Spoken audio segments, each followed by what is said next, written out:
দায় বাই নিব। যাও আবার যাও, যাই, যাও, যাই। যাও। পানি খাবা আন্টি? হ্যাঁ।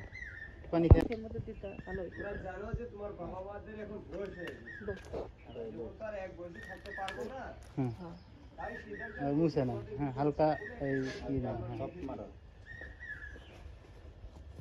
দাও।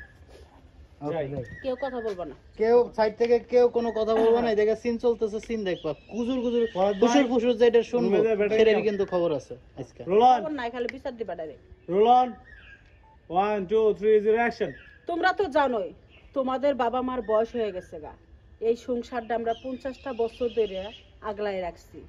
এখন তো আগলায় রাখতে পারতাছি না, কারণ 2 দিন পরে আমরা মরেও যেতে পারি। তা আমার এই সন্তান গোমধ্যে, তাই আমরা চিন্তা ভাবনা করেছি যে এই সন্তান গোমধ্যে যে কোনো একজনকে আমরা এই সম্পত্তি লিখে দিব। কিন্তু তার আগে আমরা ছোট্ট একটা পরীক্ষা নিয়েছি, আর এই পরীক্ষায় পাশ করেছে আমার ছোট মেয়ে তিশা। মাম তুমি এটা কি কথা কইলা? আর কি পরীক্ষা? হ্যাঁ ও বুঝতে পারছি সব